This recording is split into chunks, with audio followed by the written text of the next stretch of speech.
The medical kit crashed against the wall of the field hospital, its contents scattering across the dusty floor as Commander James Hargrove stood over Captain Samantha Reeves.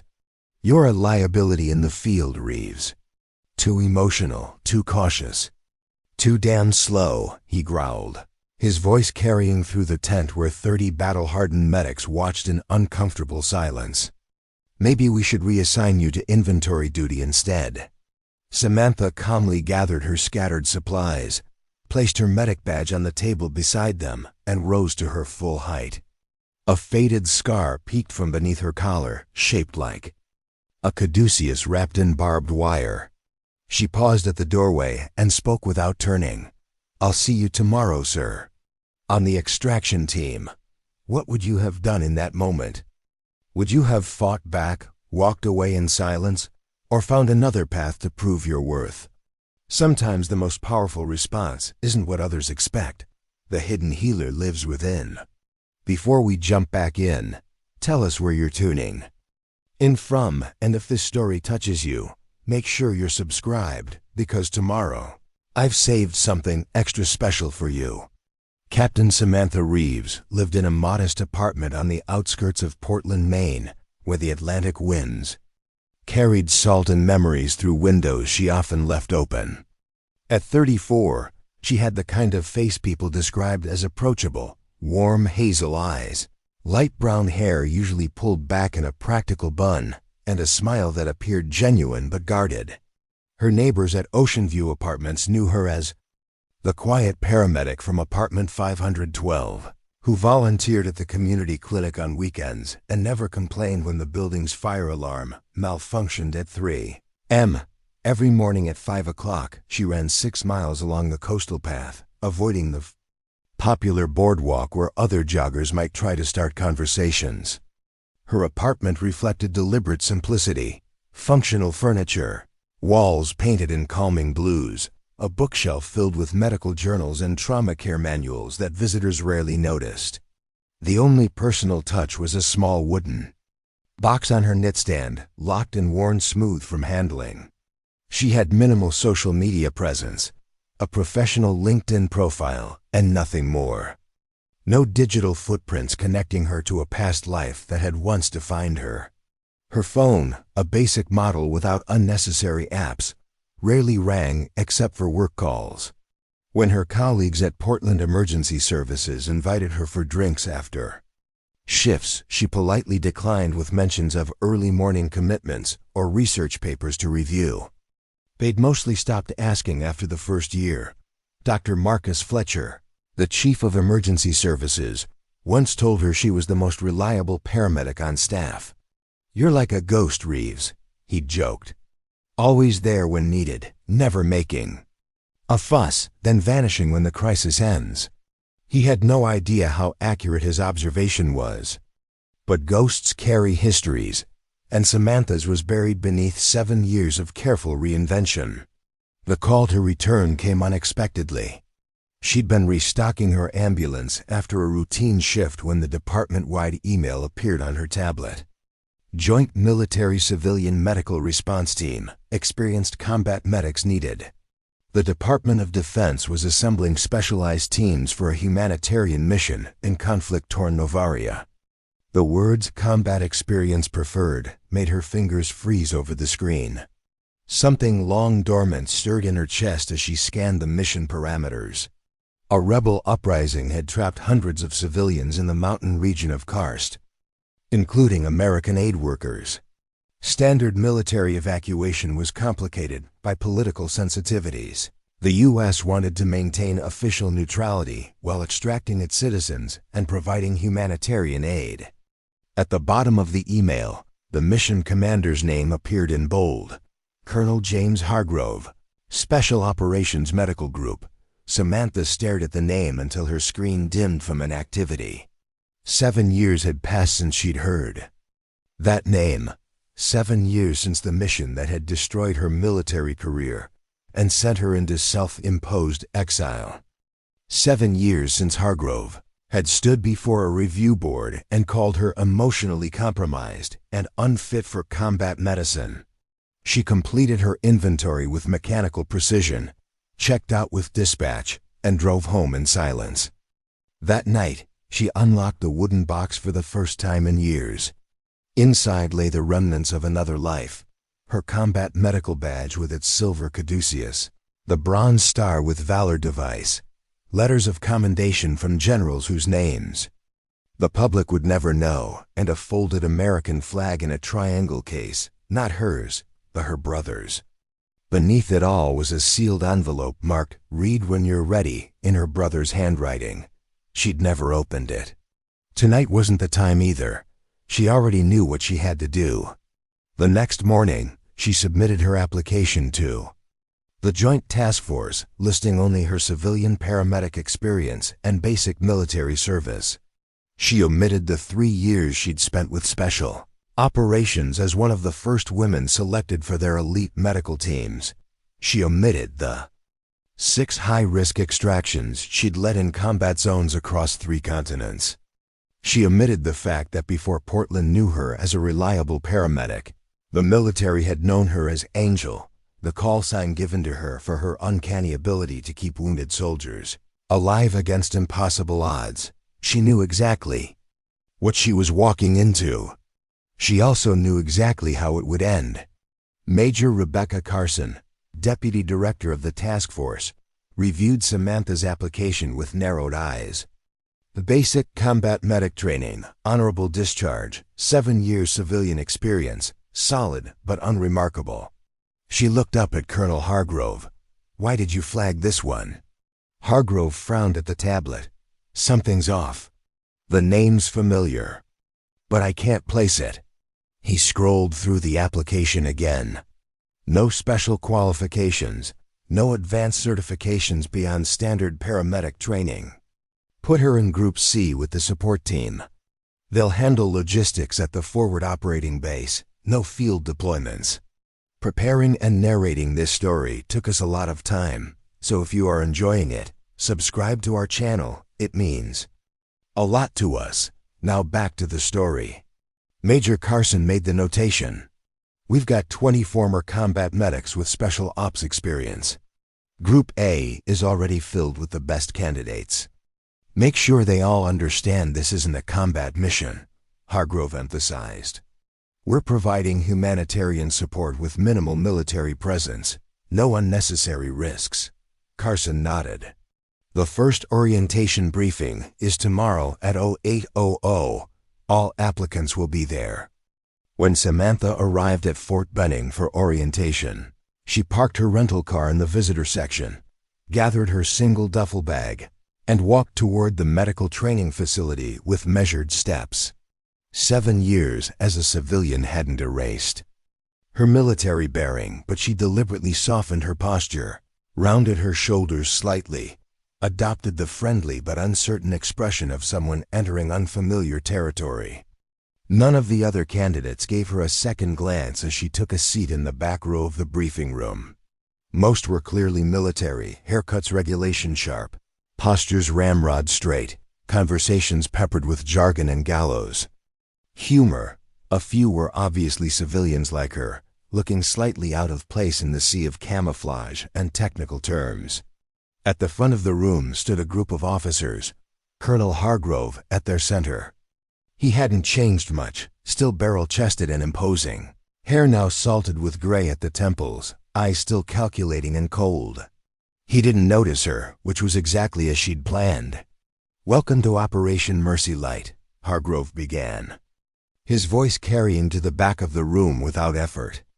"You've been selected based on your medical expertise and ability to function in high-stress environments.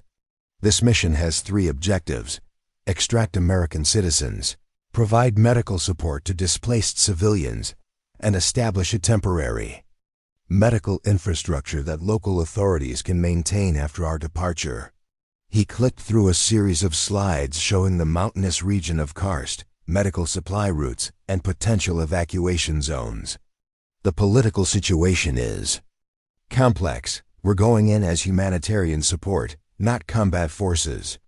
That said, rebel activity has increased in the northern provinces. We need to be prepared for casualties without engaging in direct conflict."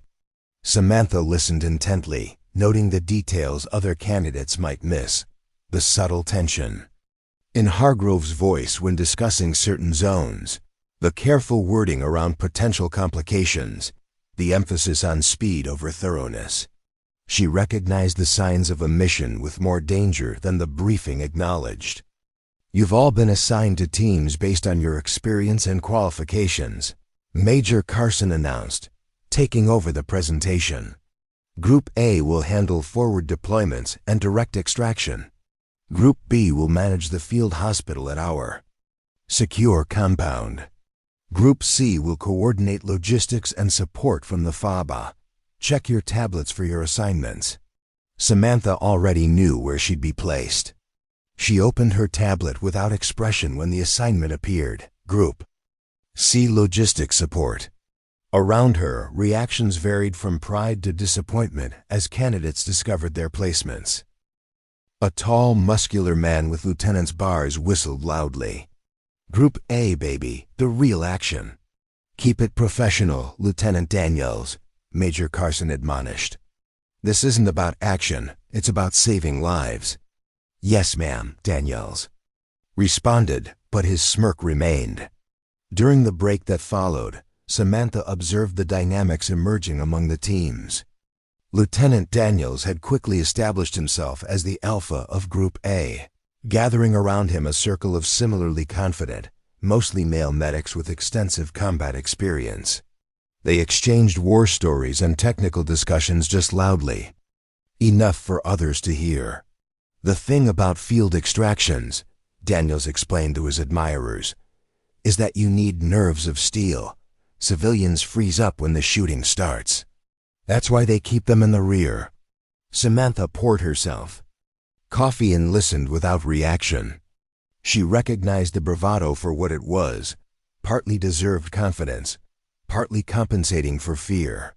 She'd seen it before, had even participated in similar rituals during her own time in special operations. The difference was that she now saw it from the outside, understanding both its purpose and its limitations. The second half of the briefing focused on medical protocols specific to the region. Major Carson led this portion, demonstrating unexpected expertise in tropical diseases and trauma care in austere environments. Our intelligence suggests limited medical supplies in the conflict zone, Carson explained. You'll need to be creative with what's available. Those of you in forward positions may find yourselves working with equipment that's decades out of date. She called on various team members to answer technical questions, deliberately focusing on those who seemed most confident. Lieutenant Daniels, what's your approach to triage when you have multiple traumatic injuries and limited evacuation capacity? Daniels launched into a textbook response about assessing survivability and resource allocation.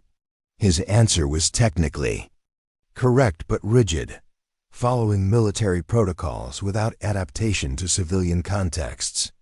Captain Morris, Carson continued, pointing to a quiet woman in the second row. Same scenario, but add children to the mix. How does your approach change? Captain Morris provided a more nuanced response, balancing military necessity with humanitarian considerations. Samantha nodded slightly in approval. Then, unexpectedly, Carson's gaze landed on her. Ms. Reeves, you've worked as a civilian paramedic in urban environments. How would your approach differ from what we've heard? All eyes turned to Samantha. She felt Hargrove's attention snap to her for the first time, his brow furrowing slightly as he tried to place her face. She answered calmly, deliberately using civilian medical terminology rather than military jargon. In civilian contexts, we consider social support structures alongside medical factors. A parent with moderate injuries might receive priority if they're the sole caregiver for children. We also factor in psychological trauma. Separating families can sometimes cause more long-term harm than strictly medical protocols would suggest. Carson nodded thoughtfully. An important perspective to consider. This mission will require us to balance military efficiency with civilian realities. Hargrove's eyes remained on Samantha, narrowed in concentration. She could see the moment when uncertain recognition transformed into certainty. When Captain Samantha Reeves from 7 years ago suddenly aligned with the civilian paramedic sitting in his briefing room. His face darkened momentarily before he mastered his expression. "Thank you, Ms. Reeves. Group C will provide valuable perspective from the support base." The dismissal in his tone was clear, as was the message. "Stay in your place. The real work will be done by real soldiers." Samantha simply nodded and returned her attention to her tablet. The first battle had been engaged. The initial training week revealed the true nature of the task force and its members. While officially a joint civilian-military operation, the culture was decidedly military, with clear hierarchies emerging quickly.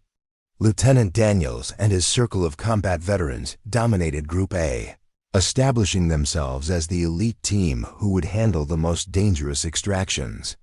Captain Morris led a smaller contingent of experienced but less aggressive medics who approached their role with quiet competence rather than bravado. Group C, where Samantha had been placed, consisted primarily of civilian medical personnel with limited military experience. They were assigned to classroom training, while Groups A and B participated in field exercises and combat simulations. The message was clear. Group C was considered less capable, less essential to the missions. Success. Samantha observed it all with patience, participating in the classroom sessions with just enough competence to avoid negative attention, but never enough to stand out. She watched the field exercises from a distance during her breaks, noting the tactics being taught, the equipment being used, and most importantly, the weaknesses in the approach. Lieutenant Daniels excelled in the standard scenarios, direct extractions with clear threats and defined parameters. His team moved with precision and confidence through the training courses, earning praise from the instructors and reinforcing their elite status. What Samantha noticed, however, were the assumptions built into their approach. They expected certain resources to be available, certain protocols to be followed, certain conditions to be met. Their excellence depended on the scenario matching their expectations. On the 4th day, Major Carson approached her during lunch. "You're not eating with your team," she observed, nodding toward the table where the other Group C members sat together. "I prefer some quiet time to process the morning's information," Samantha replied. Carson studied her with intelligent eyes. "You don't find the classroom material challenging, do you?" Samantha chose her words carefully. "It's valuable review." Carson sat down across from her. "Your application was interesting, Ms. Reeves. 7 years as a civilian paramedic with an impressive record. Before that, 3 years as a military medic with remarkably little detail. No specializations listed, no notable deployments, just basic service and an honorable discharge." "It was a straightforward enlistment," Samantha offered.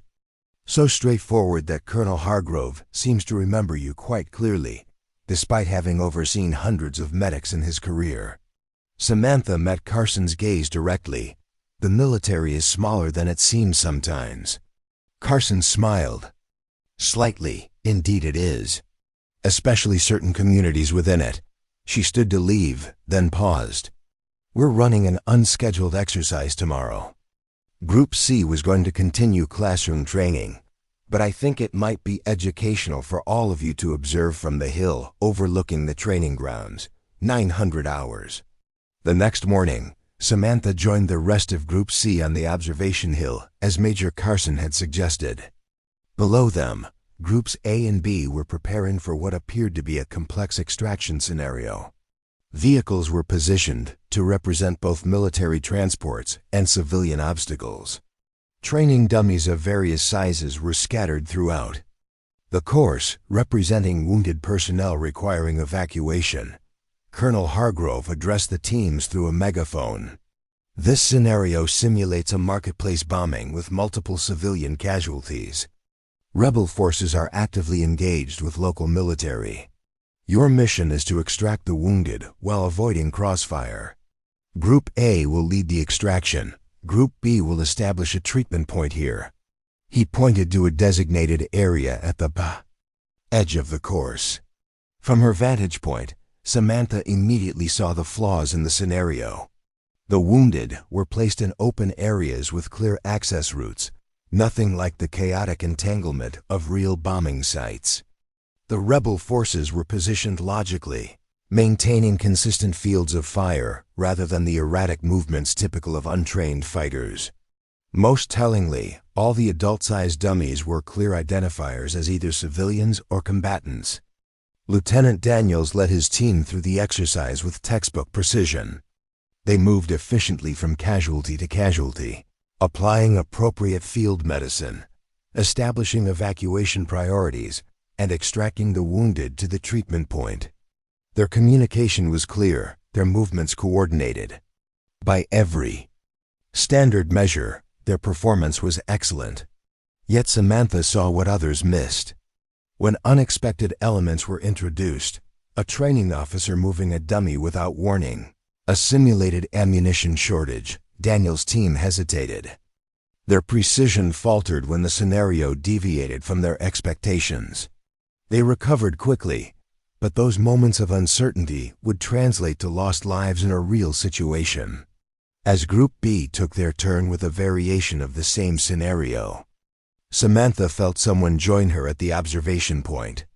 Colonel Hargrove stood beside her, watching the exercise with critical eyes. Group A performed well, he commented without looking at her. They did, she agreed, but you see problems. It wasn't a question. Samantha considered her response carefully. This wasn't the time for confrontation, but neither would submission serve her purpose. They're well trained for the expected. She said finally, combat rarely provides the expected. Hargrove turned to study her then. Captain Reeves. Or do you prefer Ms. Reeves now? Either is fine, sir. 7 years as a civilian paramedic. Why return now? The mission called for experienced medical personnel. I'm qualified. You're qualified for more than Group C. His admission surprised her. Yet you didn't list your real qualifications on your application. I listed my current qualifications, she corrected gently. The person I was 7 years ago doesn't exist anymore. Something like regret flickered across his face before his expression hardened. Again, that person was a liability in combat situations. Emotional decisions have no place in battlefield medicine. With respect, sir, emotion and judgment aren't the same thing. Samantha turned back to watch the exercise below. The opposite of emotion isn't logic, it's indifference. Indifference gets people killed, just as surely as panic does. Hargrove didn't respond immediately. They stood in uncomfortable silence watching Group B complete their run through the scenario. Finally he spoke. You're still in Group C, Reeves. That's not changing. Whatever point you're trying to make by being here, it won't work. The decisions from 7 years ago stand. I'm not here to challenge those decisions, sir. I'm here to complete a mission. He gave her a skeptical look before walking away. Report to medical supply at 1300 hours. Group C is conducting inventory this afternoon. The inventory assignment was clearly meant as a reminder of her place in the hierarchy. Samantha accepted it without complaint, methodically counting supplies and updating the digital tracking system alongside her Group C colleagues. The work was mindless, but it gave her opportunity to familiarize herself with exactly what resources would be available in the field, knowledge that could prove critical. Later, 2 other women from Group C worked alongside her. Dr. Julia Martinez, a civilian trauma surgeon with Doctors Without Borders experience, and technician Fiona Walsh, a former Army medic now working as an EMT in Chicago. Both were highly qualified, but had been relegated to support roles based on their limited combat experience. This is ridiculous, Dr. Martinez muttered as they cataloged crates of field dressings. I've performed surgery in active war zones with Doctors Without Borders. But apparently that doesn't count because it wasn't with a military unit. It's the way it's always been, Walsh replied with resigned acceptance. Combat experience trumps everything else. Samantha continued her count without commenting. She'd fought this battle years ago and knew that words alone wouldn't change entrenched attitudes. Only actions would. That evening, as most of the task force gathered in the base dining facility, Samantha chose a table in the corner, observing the social dynamics while remaining separate from them. Lieutenant Daniels held court at the center table, surrounded by his Group A teammates and a few admirers from Group B. "The thing about civilian medical personnel," he was saying, loud enough to be heard across several tables, "is that they're used to controlled environments. Put them in a hot zone, and they freeze up. No offense to our Group C colleagues," he added with a theatrical gesture toward their tables, "but there's a reason they're handling inventory while we train for the real thing." Several of his companions laughed. Captain Morris, sitting nearby, but not part of Daniel's inner circle, frowned slightly but didn't contradict him. Samantha continued eating without reaction. This type of posturing was familiar. She'd seen it in every unit she'd ever served with. Sometimes it was harmless. Stress relief. Other times it revealed deeper problems that would emerge under pressure. She was still assessing which category Daniels fell into when Major Carson sat down across from her. "Not joining the festivities?" Carson asked mildly. "I prefer to observe." "And what do you observe, Ms. Reeves?" Samantha considered the question. A team still forming its identity. Natural tensions between experience levels and backgrounds. Nothing unexpected. Carson nodded. "An accurate assessment. What's less expected is finding a former Special Operations combat medical technician with the Silver Star inventorying bandages." Samantha's expression didn't change, but she set down her fork. "My personnel file was classified."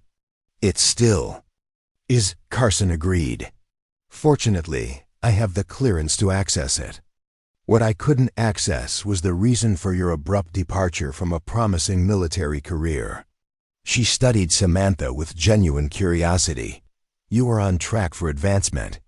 Highly decorated, respected by your peers, selected for specialized training few women had access to at that time. Then suddenly, you're gone, working as a civilian paramedic in Maine. People change career paths all the time. Not people with your record, not without reason." Carson leaned forward slightly. "Colonel Hargrove was involved, wasn't he? Your file shows you served under his command for your final mission." Samantha met Carson's gaze steadily.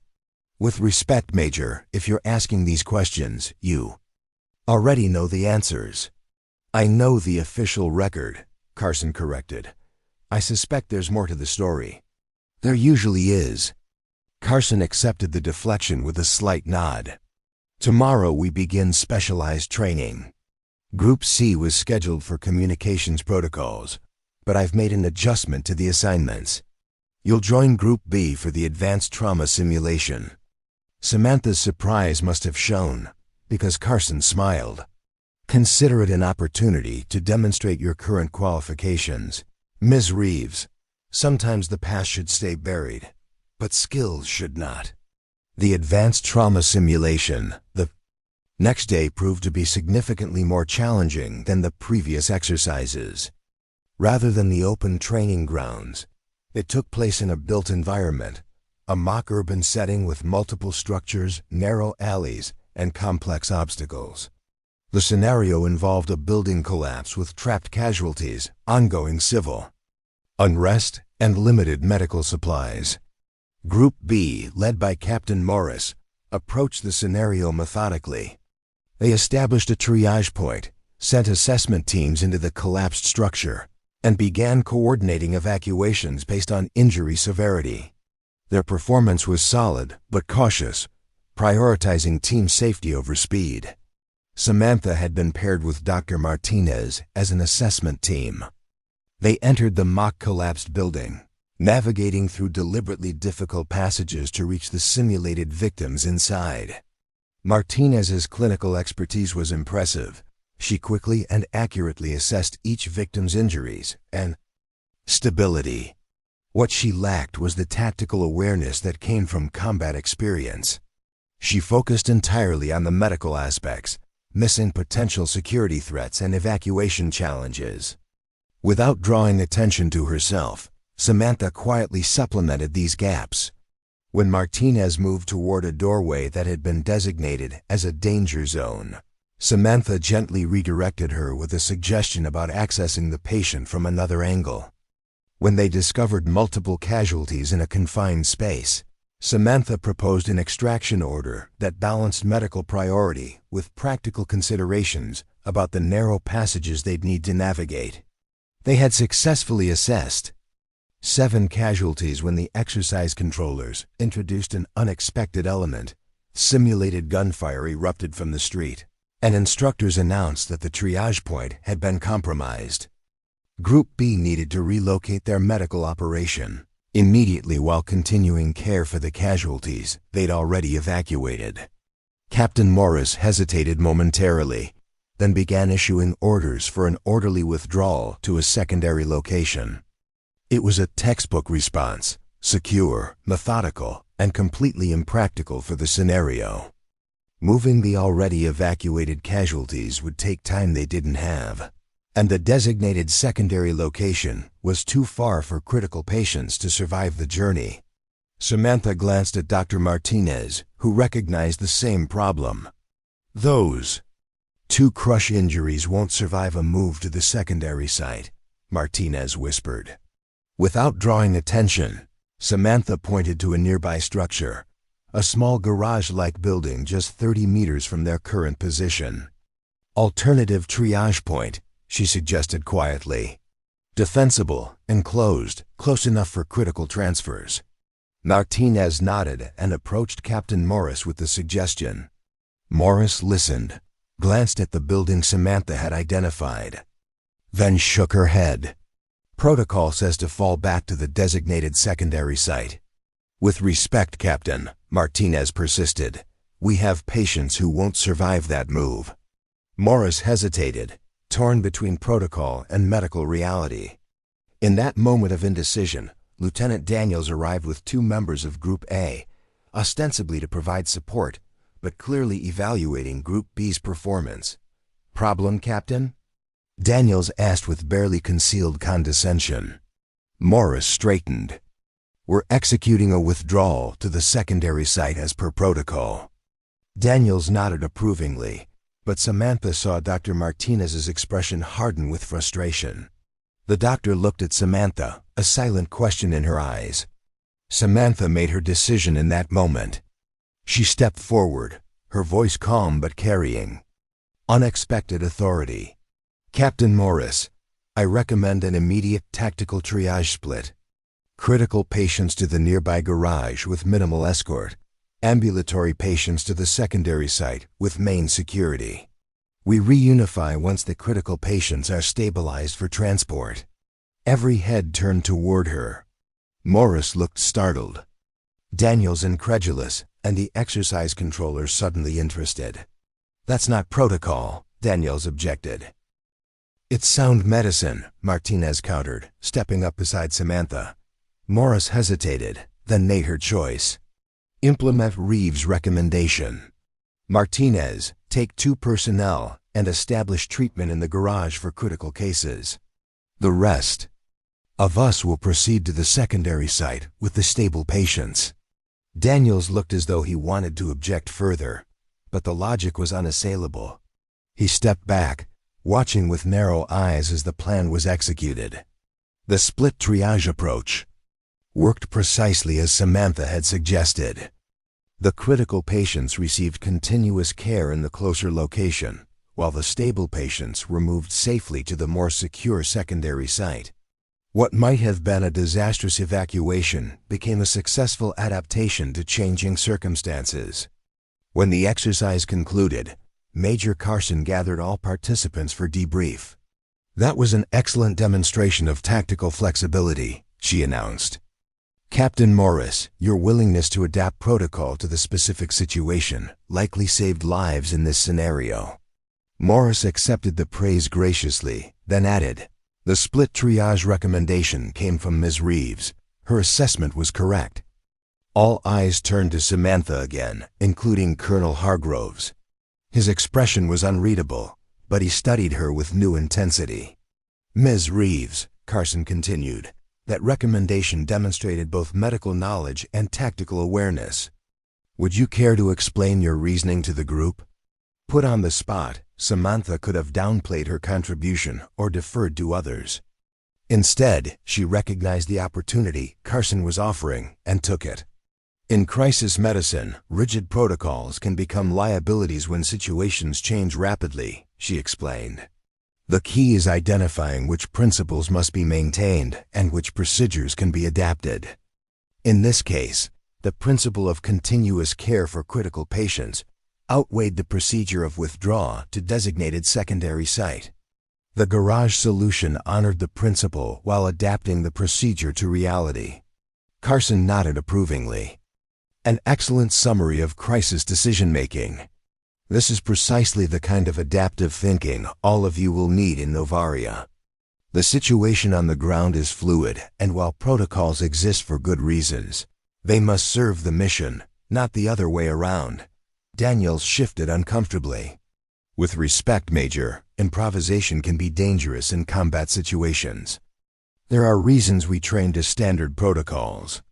There are indeed, Lieutenant, Carson agreed.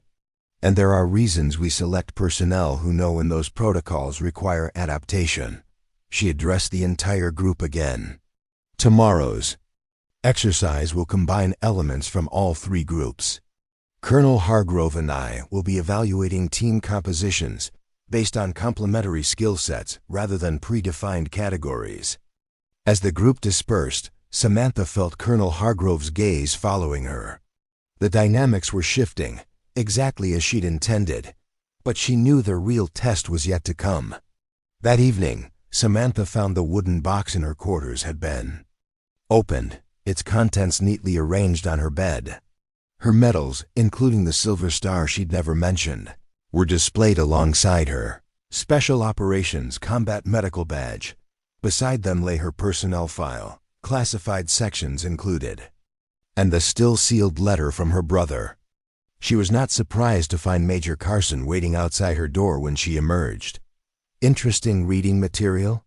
Samantha asked calmly. "Very," Carson confirmed. "Particularly the mission report from Operation Black Crescent.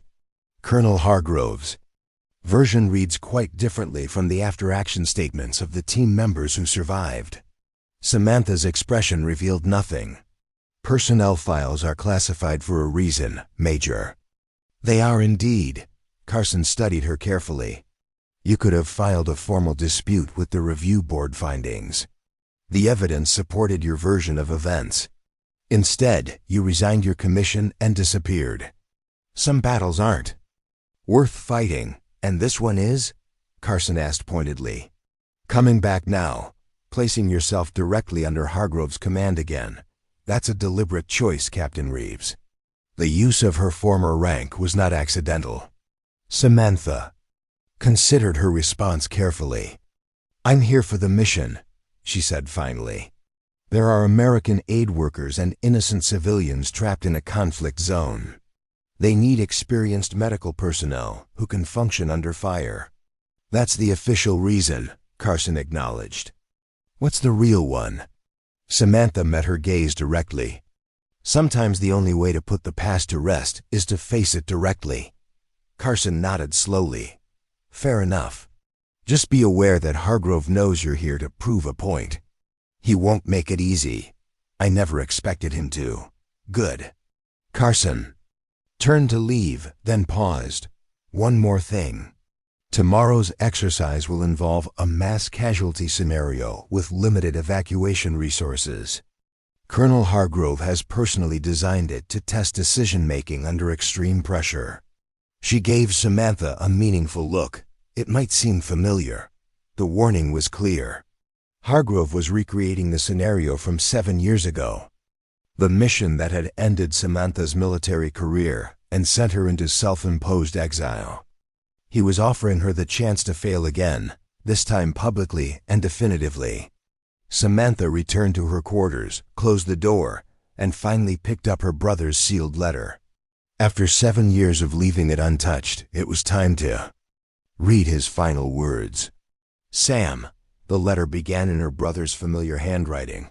If you're reading this, something's gone wrong, and knowing you, you're probably blaming yourself. Don't. Whatever happened, I made my own choices. You taught me that courage isn't the absence of fear. It's doing what's right despite being terrified. You showed me that saving lives matters more than following orders when those orders are wrong. If I died doing what you taught me, then I died being the kind of medic, the kind of person I wanted to be. Hargrove and his type value obedience over judgment, protocol over people. They call it discipline, but sometimes it's just cowardice dressed in authority. Don't let them change who you are, Sam. The world needs medics who remember that the lives in their hands matter more than the rules in their manuals. Whatever happened, forgive yourself, then get back out there. People are waiting for you to save them. All my love, your brother, David. Samantha folded the letter carefully and returned it to the wooden box alongside her medals and badge. Tomorrow, Hargrove would try to recreate her greatest failure, expecting her to make the same choices and face the same consequences. He didn't understand that she was no longer the same person. 7 years of civilian emergency medicine had taught her lessons the military never could. 7 years of reflection had shown her where she had been right and where she had been wrong. Tomorrow wouldn't be a recreation of the past. It would be something entirely new. As dawn broke over Fort Benning, Samantha prepared herself for the challenge ahead. She knew exactly what Hargrove intended. The question was, did she? The mass casualty exercise began at dawn. Unlike previous simulations conducted in controlled environments, this one sprawled across a remote section of the training grounds, designed to mimic the mountainous terrain of Novaria. Smoke generators created limited visibility, speakers blasted. Recordings of gunfire and explosions, and role-players with realistic wound makeup screamed for help throughout the area. Colonel Hargrove addressed the assembled teams from the back of a transport truck. This scenario simulates a rebel attack on a displaced persons camp. Multiple civilian casualties, ongoing security threats, and extremely limited evacuation resources. Each team will be assigned a sector. Your mission is to triage, stabilize, and evacuate as many casualties as possible while maintaining your own security. His eyes found Samantha in the crowd. You'll face impossible choices today. People will die based on your decisions. The question is whether you can make those choices with clarity rather than emotion. The message was unmistakable. This was her test, her chance to fail again in the same way. Major Carson distributed the team assignments. Group A under Lieutenant Daniels will take the North Sector. Group B under Captain Morris will take the East Sector. She paused, scanning her tablet. We're implementing mixed teams for the remaining sectors. Team Charlie will combine personnel from Groups B and C under Dr. Martinez. Team Delta will operate in the West Sector under... She looked up, meeting Samantha's eyes. Under Captain Reeves. A murmur ran through the assembled medics. Hargrove's expression darkened, but he didn't contradict Carson. Captain? Technician Walsh whispered beside Samantha. I thought you were a civilian paramedic. It's complicated, Samantha replied quietly. 4 medics were assigned to her. Team 2 from Group C and 2 who had been on the edges of Group B. None were among the elite performers, but all had solid fundamentals. Samantha gathered them quickly as the other teams dispersed to their sectors. Our priority is patient survival, not protocol adherence, she told them directly. When I give an order, execute it immediately. Questions come later. Clear? They nodded, expressions ranging from curious to skeptical. Good, we move in buddy pairs. Martinez, you're with Walsh. Cooper and Diaz together. I'll float between pairs as needed. Communication is constant. If you see something concerning, report it immediately. The west sector turned out to be the most challenging terrain, a simulated mountain village with structures built into steep slopes and narrow paths connecting them. As Samantha's team entered the area, the full scale of the disaster scenario became apparent. At least 20 casualties were scattered throughout the village, their injuries ranging from minor lacerations to life-threatening trauma. Role players, acting as hostile forces, fired blank rounds from elevated positions, while others portrayed panicked civilians complicating the evacuation efforts. Most critically, Samantha noted the evacuation resources, a single transport vehicle at the edge of the sector, capable of carrying no more than 6 stretcher cases. Triage point here, she decided, indicating a partially collapsed structure that offered overhead cover and multiple exit routes. Martinez and Walsh begin assessment sweeps in a 50-meter radius. Cooper and Diaz secure the immediate area and prepare the triage point. Her team moved with growing confidence, responding to her clear directives. They located 17 casualties in the first sweep, quickly applying triage tags based on standard protocols. Red for immediate life-threatening injuries, yellow for urgent but stable, green for walking wounded, and black for expectant. The simulation controllers had created a perfect ethical dilemma. There were 8 red-tagged patients with life-threatening injuries, all potentially salvageable with immediate treatment, but too many for their limited evacuation capacity. The standard protocol was clear. Prioritize those with the highest survival probability within resource constraints. Samantha studied the situation, mentally calculating treatment requirements against available supplies. She recognized the scenario now. It was indeed similar to the mission that had ended her military career, with one critical difference. Last time, she'd been ordered to abandon civilians to evacuate military personnel. Her refusal had saved 14 civilian lives, but resulted in the loss of classified equipment and a mission failure that Hargrove had used to destroy her reputation. This time, the trap was more subtle. If she followed protocol, prioritizing the most salvageable patients, she would be tacitly admitting that her decision 7 years ago had been wrong.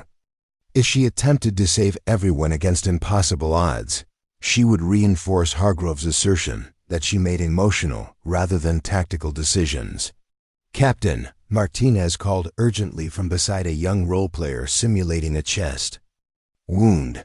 We have 8 critical patients and transport for 6 at most. Standard triage protocol says. I know what protocol says, Samantha interrupted. She surveyed the scenario again, this time looking beyond the obvious elements. The village layout, the distribution of patients, the available resources there. Was something here she was missing? Then she saw it. On the far side of the village, partially hidden by smoke, was a small structure resembling a maintenance shed. It wasn't part of the main scenario, which meant most teams would ignore it. Cooper, check that building, she ordered, pointing to the shed. Look for anything useful: supplies, communication equipment, alternative transport. Cooper jogged toward the structure while Samantha supervised the initial treatment of the critical patients. Martinez moved efficiently between them, establishing airways and controlling simulated hemorrhages with practiced skill. Captain, Cooper called over the radio. You need to see this. Samantha found him standing in the shed, which contained 3 mountain bikes and a hand-drawn map of the training area. The map showed their current position and, more importantly, a medical station just 2 kilometers away through a narrow pass not visible from their current location. This was the hidden element of the test, an alternative evacuation route that would allow them to save more lives, but only if they divided their resources and took additional risks. Samantha made her decision instantly. Cooper, you and Diaz will establish a casualty relay. Take the 3 most critical patients who can survive the journey by bike to the secondary medical station. Martinez, Walsh and I will continue treatment here and prepare the remaining critical patients for vehicle evacuation. Cooper looked uncertain. The colonel didn't mention any secondary medical station in the briefing. That's because this is a test of initiative, not obedience, Samantha replied. Go now, those patients won't survive if we delay. As Cooper and Diaz prepared their patients for transport, Samantha reorganized the remaining casualties. Instead of evacuating only the most salvageable, she now had capacity for all critical patients between the two evacuation methods. Role players portraying hostile forces seemed to intensify their attacks as her team implemented the alternative plan. Blank rounds cracked overhead, and smoke canisters reduced visibility to near zero. Through it all, Samantha maintained absolute calm, directing her team with clear commands and assisting with the most technical procedures herself. When the first transport vehicle arrived, they had 5 critical patients stabilized and ready for evacuation. Cooper radioed confirmation that his team had successfully delivered their 3 patients to the secondary medical station and were returning for more. As the last patient was loaded into the vehicle, Major Carson appeared from the smoke, observing the operation with clinical interest. Innovative solution, Captain Reeves, she remarked. Most teams are still debating which patients to leave behind. There's always another option if you're willing to look for it, Samantha replied, securing the transport doors. Indeed. Carson glanced at her tablet. Colonel Hargrove is monitoring Lieutenant Daniel's sector. Their approach has been different from yours. Samantha understood the implied invitation. My patients are stabilized. Perhaps my team could provide assistance to the lieutenant. Carson smiled slightly. What a generous offer. They found Daniel's team in the North Sector, dealing with a similar casualty scenario, but with very different results.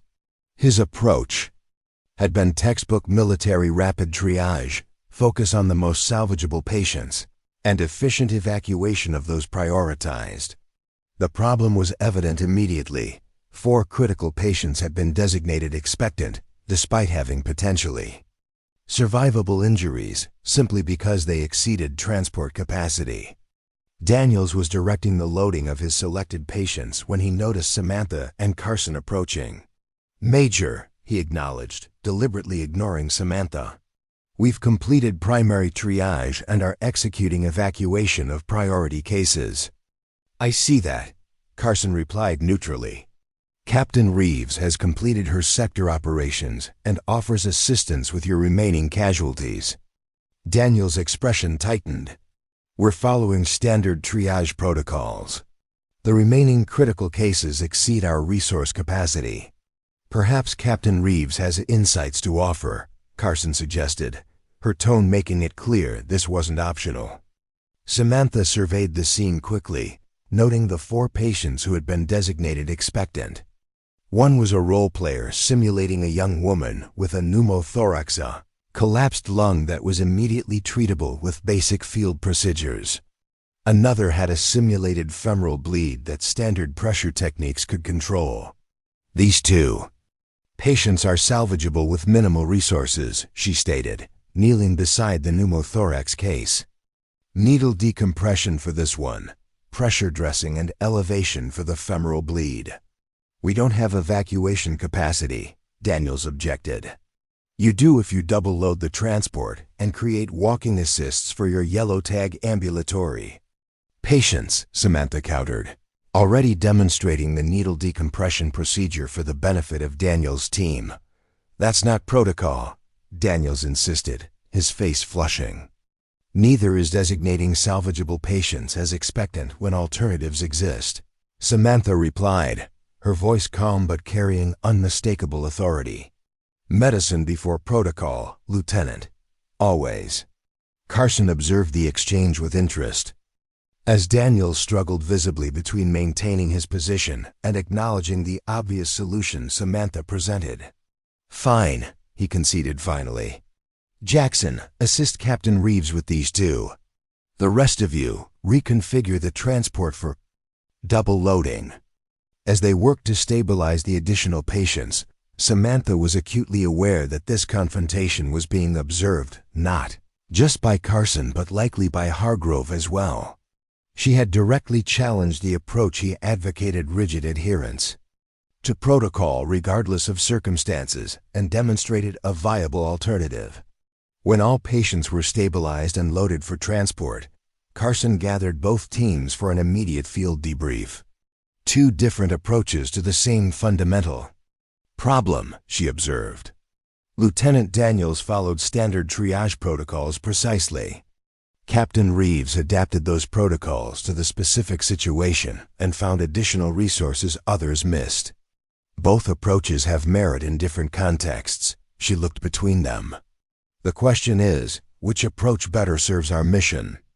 In Novaria, we won't be operating with ideal conditions or complete information. We'll face resource limitations more severe than anything in this exercise. With respect, Major, Daniels interjected, predictable, protocol-driven responses ensure consistency across teams. When everyone follows the same playbook, we minimize confusion and maximize efficiency. In theory, Samantha countered. In practice, no scenario ever matches the playbook exactly. Rigid adherence to protocol becomes a liability when circumstances demand adaptation. And who decides when to abandon protocol? Daniels challenged. Individual medics making emotional judgments in the heat of the moment. Trained professionals applying fundamental principles to unique situations, Samantha corrected. The principle is save the maximum number of lives with available resources. The protocol is just one method to achieve that principle, not an end in itself. Carson nodded. Well articulated, Captain. This is precisely the kind of thinking we need for Novaria. She addressed both teams. Report to the main assembly area at 1400 hours for final exercise debrief and team assignments for deployment. As the teams dispersed, Samantha felt a presence behind her. Colonel Hargrove stood watching, his expression unreadable. You found the secondary evacuation route, he stated flatly. Yes, sir. Most teams didn't. I know, sir. He studied her for a moment. 7 years ago, you made a similar choice, adapting the mission parameters to save additional lives. The difference was that you compromised operational security to do it. The circumstances were different, Samantha replied carefully. Were they? Hargrove stepped closer. You diverted resources to save civilians when your orders were clear. Military personnel first, then civilians if capacity remained. You directly disobeyed orders. I followed the principle behind those orders, sir. Maximum preservation of life with available resources. The original casualty assessment was incorrect. We had capacity for both military and civilian evacuations. That wasn't your call to make, Captain. With respect, sir, it was exactly my call to make. I was the senior medical officer on site, with the most accurate real-time assessment of the situation. They stood facing each other, the years of unresolved tension palpable between them. Finally, Hargrove spoke again. Major Carson seems impressed with your performance. She's recommended you for a field position with the Novaria deployment. Samantha waited, knowing there would be more. I've approved her recommendation, Hargrove continued, surprising her.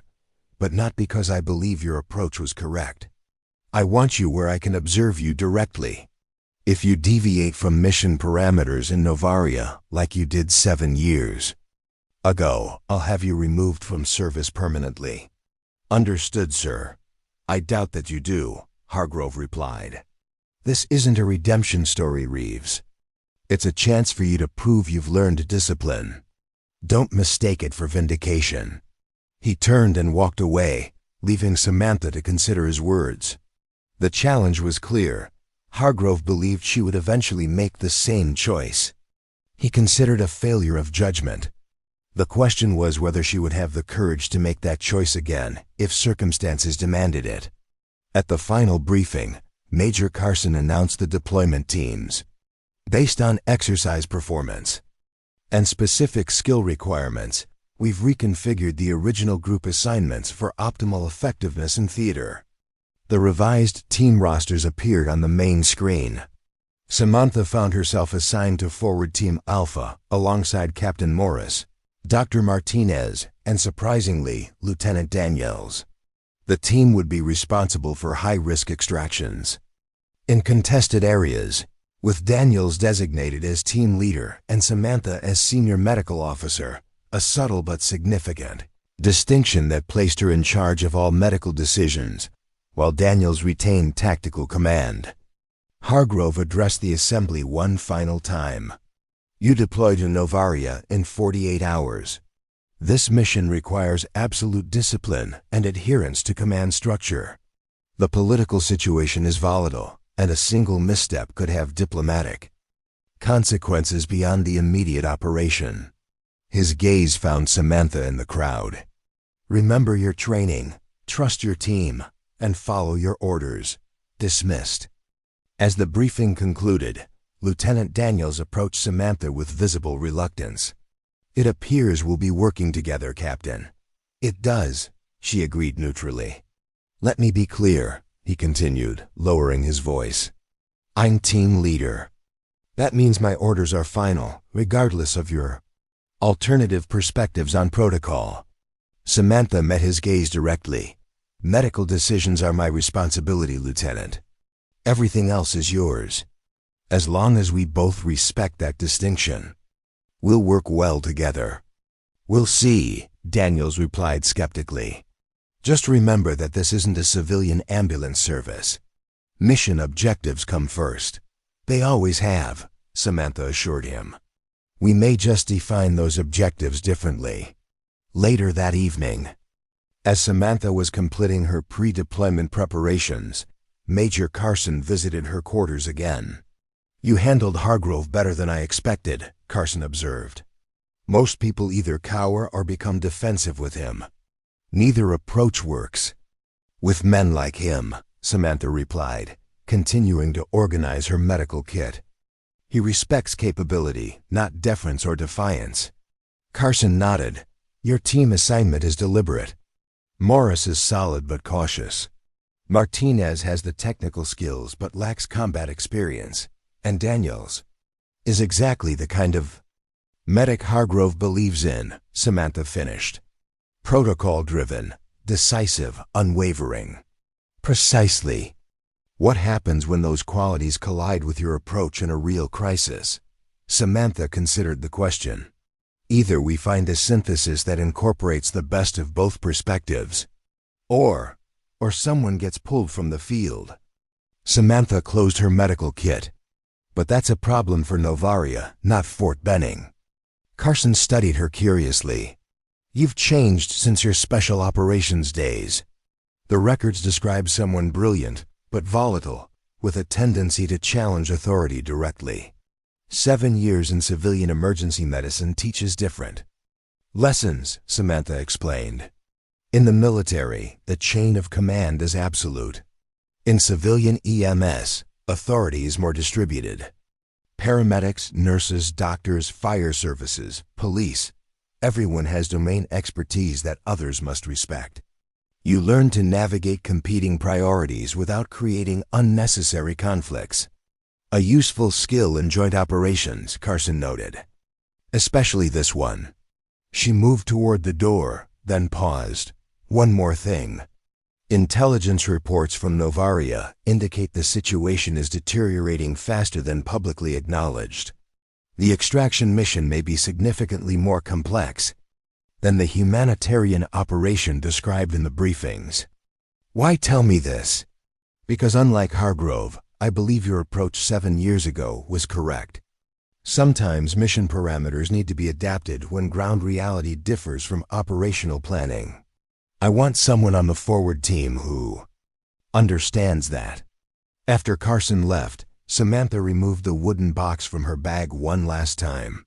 She placed her brother's letter and photo inside, but removed her combat medical badge and silver star, sliding them into an inner pocket of her field uniform. Not for display, but as private reminders of who she had been and what she had sacrificed. 2 days later, Forward Team Alpha boarded a C-17 transport aircraft bound for Novaria. Samantha sat quietly as the massive plane taxied for takeoff, observing her teammates. Captain Morris reviewed medical protocols with focused intensity. Dr. Martinez dozed, conserving energy for the challenges ahead. Lieutenant Daniels projected confidence, discussing tactical scenarios with the security personnel accompanying them. As the aircraft lifted off, Samantha closed her eyes briefly. 7 years of self-imposed exile were ending. The quiet life she had built in Portland seemed like a distant memory now. Ahead lay Novaria, with its mountains and conflicts and trapped civilians awaiting evacuation. And somewhere in those mountains, she would face her final reckoning with Colonel Hargrove, not through confrontation or vindication, but through the work itself, the saving of lives that had always been her true purpose. The flight to Novaria took 14 hours, during which the team received continuous intelligence updates. The situation had indeed deteriorated rapidly. Rebel forces had advanced into previously secure areas, cutting off the primary evacuation routes and surrounding the mountain village of Karakol, where 38 American aid workers and approximately 200 local civilians had taken refuge in a damaged hospital compound. The revised extraction plan has 3 phases, Major Carson explained during an in-flight briefing. Phase 1. Forward Team Alpha inserts by helicopter to assess the situation and prepare casualties for evacuation. Phase 2. Security elements. Establish a temporary landing zone for the main evacuation helicopters. Phase 3. All personnel withdraw with evacuees through the secured corridor. She brought up satellite imagery on the briefing screen. The hospital compound is located here, on the eastern edge of Karakol. It's partially surrounded by rebel forces, but there's a narrow approach from the south that remains accessible. Your insertion will be fast rope deployment from helicopters that cannot land due to terrain restrictions. Lieutenant Daniel studied the imagery. Extraction timeline? 12 hours from insertion to extraction, Carson replied. After that, air support cannot be guaranteed due to weather conditions and rebel anti-aircraft capabilities moving into the area. Casualty estimates? Samantha asked. Intelligence suggests at least 15 serious injuries among the aid workers and civilians, with more expected as the situation evolves. The hospital has minimal supplies and no surgical capabilities. The gravity of the mission settled over the team. This wasn't a training exercise with role-players and simulated wounds. Real lives depended on their decisions, their skills, and their ability to function under pressure. As the briefing concluded, Colonel Hargrove addressed them via video link from command headquarters. This operation has significant political implications. The official position remains that we are conducting a humanitarian evacuation, not a combat mission. You are authorized to use force only in direct defense of yourselves or the evacuees. His gaze settled on Samantha through the video feed. Follow your orders precisely. Any deviation could compromise not just the mission, but broader diplomatic efforts in the region. The unspoken message was clear. This was her final chance to prove she could operate within the system rather than challenging it. Sir, Daniels responded confidently, we'll execute the mission exactly as directed. See that you do, Lieutenant. Hargrove ended the transmission without further comment. The C-17 landed at a forward operating base in a neighboring country, where the team transferred to smaller helicopters for the final approach to Novaria. As they prepared their equipment for fast rope insertion, Samantha performed a final check of her medical kit, ensuring every critical supply was accessible. In seconds, "Nervous, Captain?" Lieutenant Daniels asked, noticing her methodical preparations. "Focused," she corrected. "There's a difference." "There is," he agreed unexpectedly. "I may not agree with your methods, but your focus is admirable." It was the closest thing to a compliment she'd received from him, and Samantha acknowledged it with a slight nod. Perhaps there was hope for their functional cooperation after all. The helicopter pilots announced 5 minutes to the insertion point. Through the open door, Samantha could see the rugged mountains of Novaria below, their peaks disappearing into low clouds. Somewhere ahead lay Karakol, the hospital, and the people waiting for rescue. Captain Morris moved beside her at the door. Checking her fast-rope gloves, ready for this? She asked quietly. Samantha secured her helmet and medical pack. This is what I came back for. The helicopter slowed its forward movement, hovering over a small clearing half a kilometer from the hospital compound. The crew chief dropped the fast ropes, and Lieutenant Daniels led the descent, followed by the security team. Samantha went.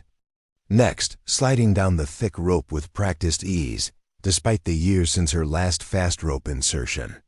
As her boots touched the ground, the familiar sensation of operational focus washed over her heightened awareness, controlled breathing, and the absolute clarity that came with purpose.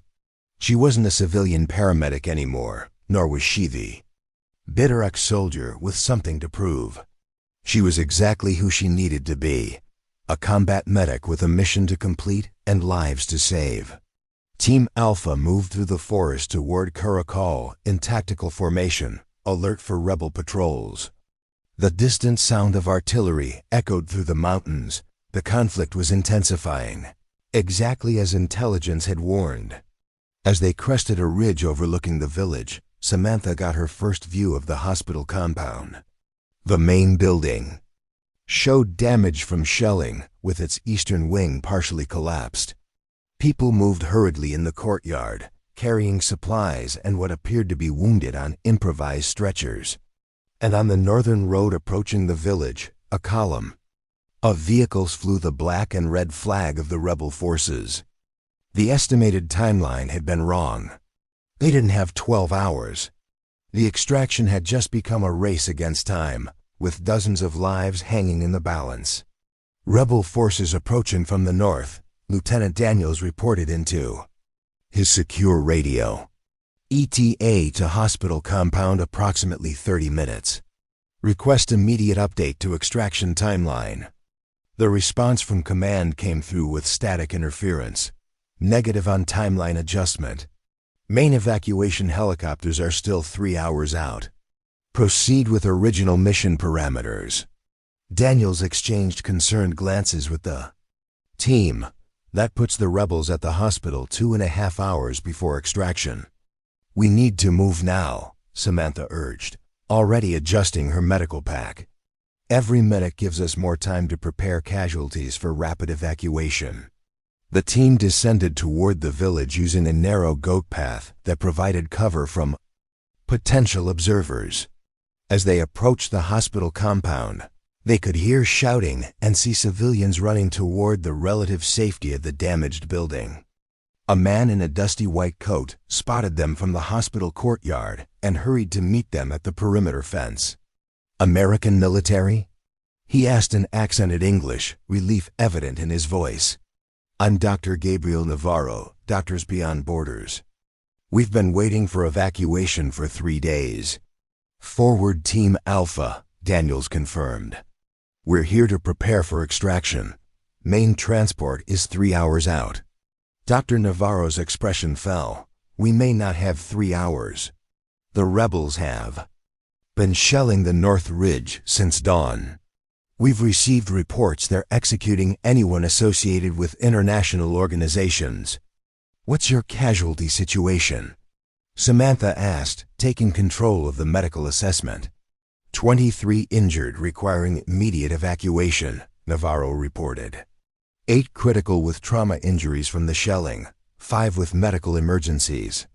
Exacerbated by stress and medication shortages, 10 with injuries that prevent self-evacuation but are otherwise stable. And total evacuees? Daniels pressed. 34 American aid workers still alive. Approximately 170 local civilians seeking evacuation, Navarro hesitated. Plus 42 orphan children from the village school. Daniels frowned. The mission brief mentioned 38 aid workers and approximately 200 civilians. Nothing about orphans. The school was hit 3 days ago, Navarro explained grimly. Parents were killed in the marketplace bombing last week. The teachers brought the children here for protection. Samantha was already moving toward the hospital entrance. Show me the critical cases first. We need to triage and prepare everyone for immediate transport once the helicopters arrive. Inside, the hospital presented a scene of controlled chaos. What had once been a small regional medical center had transformed into a crowded refugee center. Patients lay on beds, floors, and improvised pallets in every available space. Medical personnel, a mix of international aid, workers and local doctors, worked with severely limited supplies and equipment. Dr. Martinez immediately integrated with the hospital staff, assessing patients and organizing treatment priorities. Captain Morris established a triage point near the main entrance, sorting incoming casualties and directing resources where most needed. Lieutenant Daniels set up a security perimeter with their escort team, establishing defensive positions and communication protocols. Samantha moved methodically through the critical cases with Dr. Navarro, evaluating each patient's condition and transport requirements. The injuries were severe but largely stabilizable for short-duration evacuation, provided they had sufficient supplies. We're running dangerously low on everything, Navarro confessed as they checked a young woman with shrapnel wounds to her abdomen, especially blood products, antibiotics, and pain management. We've been rationing morphine for 3 days. Samantha opened her pack, revealing the compact but comprehensive combat medical supplies. We brought emergency stocks. Not enough for extended treatment, but sufficient to prepare everyone for evacuation. She extracted packages of hemostatic gauze, pressure bandages, and emergency medications, distributing them to the medical staff with quick instructions on combat medicine. Protocols. Focus on stabilization, not definitive treatment. We need these patients transport ready in 2 hours. As the medical team worked, Samantha heard Daniels on the radio again, his voice tense as he received updated intelligence.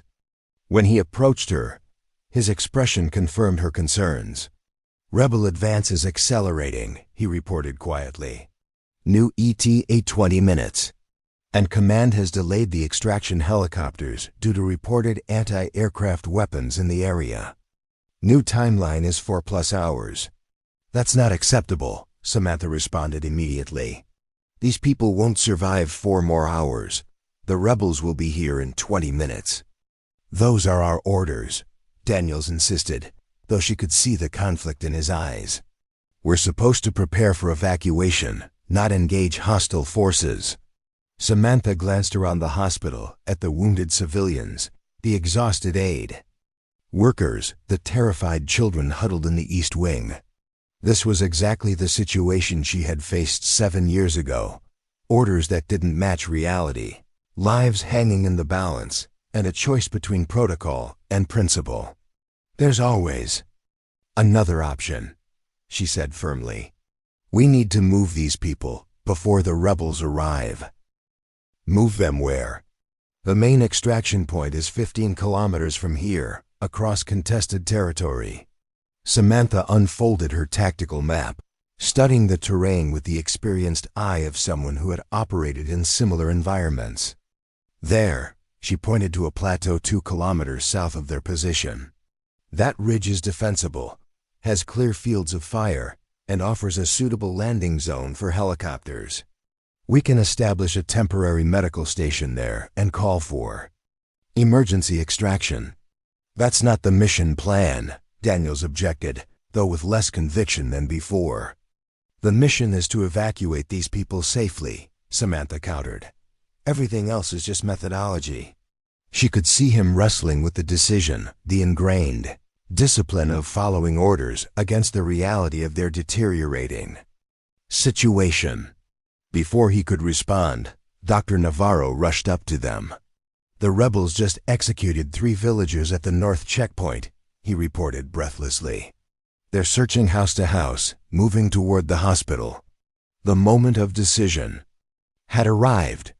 Daniels looked from Navarro to Samantha, then to the patients and civilians depending on them. Something shifted in his expression, a rigid adherence to protocol, giving way to the moral clarity of the moment. "All right," he said finally. "We evacuate to the southern ridge. Captain Reeves, coordinate medical movement. Captain Morris, organize the civilian evacuees into manageable groups. I'll establish a security plan and contact command with our updated position." Samantha nodded, a new respect forming for the lieutenant. Perhaps he wasn't as inflexible as Hargrove after all. The evacuation plan came together with remarkable speed. Years of training and experience guided each team member's actions without need for detailed instruction. The security team established a protective corridor toward the southern exit of the village. Captain Morris organized the able-bodied civilians into assistance teams, each responsible for helping specific patients or groups of children. Dr. Martinez prepared the critical patients for movement, prioritizing those most vulnerable to the journey ahead. Samantha focused on the 8 most critical cases, knowing they presented the greatest challenge. "We need improvised stretchers for 3 patients who can't be moved on standard carriers," she directed. "And I need 4 volunteers with medical experience to monitor vitals during transport." As the evacuation preparations accelerated, the sound of approaching vehicles grew louder. The rebels were nearly at the village. 5 minutes, Daniels called out. "Everyone moves in 5 minutes." The hospital corridor became a flurry of controlled activity. Aid workers gathered essential supplies. Medical staff secured patients to stretchers and improvised carriers. Children were organized into buddy pairs, each older child responsible for a younger one. Samantha checked her most critical patient, a young man with a tension pneumothorax and abdominal bleeding. "He won't survive the journey without constant monitoring," she told Dr. Navarro. "I'll take personal responsibility for him. And I'll take this one." Navarro indicated an elderly woman with a cardiac condition. "The others are stable enough for monitored transport." When the signal came, the evacuation began with disciplined urgency. The security team led the way, followed by groups of walking wounded and civilians. The critical patients came next, carried by rotating teams of volunteers. The rear was guarded by the remaining security personnel, with Captain Morris coordinating the movement. They had barely cleared the hospital grounds when the first rebel vehicles entered the village from the north. The column moved quickly through the narrow streets, heading directly for the now empty hospital. "They must have informants," Daniels muttered as they watched from the cover of the tree line. "They knew exactly where to go. Which means they'll know we've evacuated south once they find the hospital empty," Samantha pointed out. "We need to move faster." The journey to the ridge was arduous. The terrain was steep and unforgiving, with loose rocks and dense underbrush complicating the transport of wounded. Twice they had to stop to restabilize patients whose conditions deteriorated under the strain of movement. Samantha remained with the critical young man, monitoring his breathing and periodically releasing pressure from his chest injury. The improvised stretcher bounced and jostled despite the carrier's best efforts, threatening to dislodge the chest tube she had inserted. At the hospital, "Stay with me," she murmured to him when his oxygen saturation dropped dangerously low. "We're almost there. Just a little further." Whether he could hear her was uncertain, but she continued the reassuring monologue as she adjusted his treatment. Medicine was more than procedures and protocols. It was the human connection that sometimes provided the will to survive when body and science reached their limits. After an hour of grueling progress, they reached the plateau Samantha had identified. It offered a relatively flat area of approximately 200 meters in diameter, with rocky outcroppings providing natural defensive positions. A clear line of sight in all directions would allow them to spot approaching threats, and the open space would serve as an adequate landing zone for helicopters. Daniels organized a security team to establish a perimeter while the medical staff created a field treatment area using tarps from their packs and supplies salvaged from the hospital. The civilians helped arrange rocks to stabilize the corners of the makeshift medical tent, working with the focused energy of people who finally had purpose in the midst of crisis. "I need a status report on all critical patients," Samantha called out as the treatment area took shape.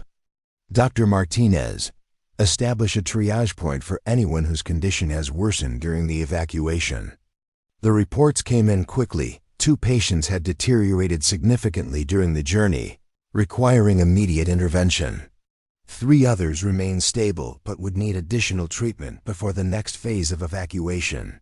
The remaining critical patients had weathered the journey better than expected, a testament to the quality of care they had received despite the challenging conditions. Samantha moved between patients, adjusting treatments and stabilizing conditions with the efficient precision that had once made her legendary among special operations medical teams. The years of civilian practice had added layers to her skills, a gentleness with frightened patients, creative adaptations to equipment limitations, and a holistic approach that considered psychological needs alongside physical ones. As she worked, Lieutenant Daniels approached with the secure radio. "Command is not happy about our change in position," he reported, his expression grim. "Colonel Hargrove specifically ordered us to maintain position at the hospital until the main extraction force arrived." "Did you explain the rebel presence?" Samantha asked without pausing in her treatment of a chest wound. "I did," his response was that we should have established a defensive position at the hospital rather than risking movement of critical patients. Samantha glanced up briefly. "And what was your response to that?" A hint of a smile crossed Daniel's face. "I informed him that the tactical situation required immediate adaptation to preserve civilian lives, and that I take full responsibility for the decision." This surprised her. "You didn't mention it was my recommendation?" "It wasn't just your recommendation," Daniels replied. "It was the right call, and as team leader, the decision was mine. Besides," he added more quietly, "I know about your history with Hargrove. No need to give him additional ammunition." Before Samantha could respond, one of the security team rushed into the medical area. "Lieutenant, rebel vehicles approaching from the north, approximately 10 minutes out."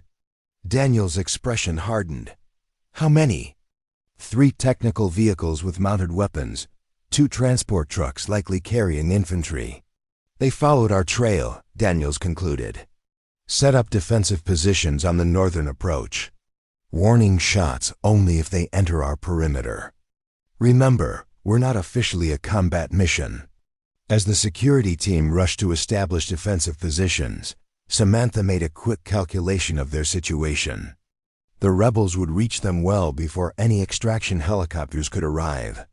With limited ammunition and numerous civilians to protect, a direct confrontation would be disastrous. "We need to make this position appear less valuable as a target," she said, thinking aloud. "What do you mean?" Daniels asked. "The rebels are looking for international aid workers, high-value hostages, or propaganda targets. If they think we've already been extracted, they might bypass this position entirely." Understanding dawned in Daniel's eyes. "A deception operation." "Exactly. We make it look like helicopters have already landed and departed. We hide the actual personnel in those rock formations to the south, leaving just enough of a security element here to make it convincing." Daniels considered the plan for only a moment before nodding sharply. "Make it happen. Morris, coordinate civilian movement to the southern rocks. Martinez, prepare the patients for relocation. Security team, we need evidence of a helicopter landing and hasty departure." The plan came together with remarkable speed. The security team used smoke grenades to create landing marks on the plateau, scattered discarded medical packaging to suggest a rapid evacuation, and positioned 3 team members to give the appearance of a small rear guard. Meanwhile, Samantha coordinated the challenging task of moving critical patients yet again, this time to concealed positions among the rocky outcroppings. Every movement risked further deterioration of their conditions. But the alternative was potential capture by forces known to execute international personnel. "Be gentle but fast," she instructed the transport teams. "Once in position, maintain absolute silence. No lights, no movement until the rebels have passed." The young man with the pneumothorax, her most critical patient, had weakened considerably during the first evacuation. Moving him again could prove fatal, but leaving him exposed would guarantee it. Samantha made the difficult decision to remain with him in a semi-exposed position, hidden only by a shallow depression in the ground and covered with a camouflage tarp. "I'll stay with you," Dr. Navarro whispered, joining her beneath the tarp. "Two sets of hands are better than one if his condition crashes." She nodded gratefully as they settled into position, medical supplies arranged for silent access in the dim space beneath the tarp. Through a small opening, they could see the plateau where their deception was staged. The rebel vehicles arrived exactly as expected, approaching cautiously with weapons mounted and ready. They circled the plateau, examining the signs of recent evacuation with visible frustration.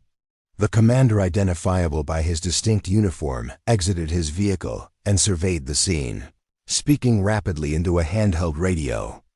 Beneath their camouflage, Samantha and Navarro lay perfectly still, monitoring their patient with touch rather than sight. The young man's pulse had weakened and his breathing had become increasingly labored. The chest tube needed adjustment, but any movement risked detection. Samantha faced the classic medic's dilemma: immediate treatment might save the patient but endanger everyone, while waiting might cost this single life but protect the group. It was the same essential choice she had faced 7 years ago, though in vastly different circumstances. She made her decision with the clarity that came from experience rather than protocol.